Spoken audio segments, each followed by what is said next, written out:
কথা বলতে ভুলে গেলাম, সেটা হলো আমরা নবী রাসূলদের দাওয়াত এবং তাদের কার্যক্রম এইটার প্রতি যতটা উৎসাহী, তাদের যে মূলনীতি ছিল এইটার প্রতি যতটা উৎসাহী, তার চেয়ে বেশি উৎসাহী হলো যে মিথ্যা ঘটনাগুলির প্রতি।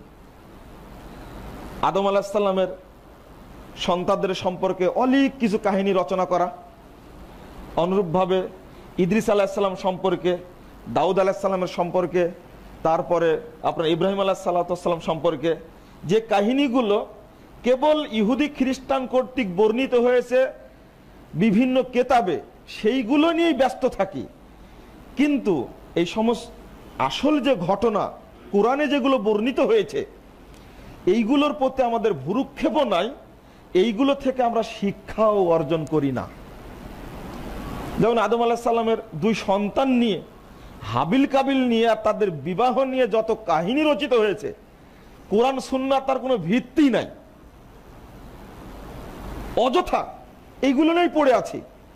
আর একজন বক্তা, একজন খতিব, একজন আলেম যখন আলোচনা করেন খুতবায় বা বক্তব্যে, তখন দেখা যায় ঘুরে ফিরে ওই আলোচনায় আসে। ইউসুফ আলাইহিস সালামের সাথে জুলেখার বিয়ে হয়েছে, এই বিয়ে দিতে দিতে একদিন তাফসির করে শেষ করলো যে কেবল দরজা পর্যন্ত গেছি, আগামীকালকে দেখবো যে জুলেখা ইউসুফের সাথে কি করে। পরের দিন করবে কি যে এ পর্যন্ত ইউসুফ আলাইহিস সালাম কেবল জেলে গেল, পরের দিন তাফসির হবে কি জেলে যাওয়ার পরে কি হলো।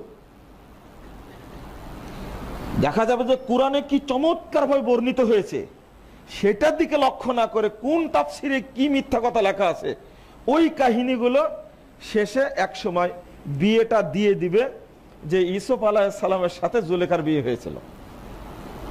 অথচ এটা কোনো বিশুদ্ধ সূত্র দ্বারা প্রমাণিত হয়নি যে ইউসুফ আলাইহিস সালামের সাথে জুলেখার বিয়ে হয়েছিল।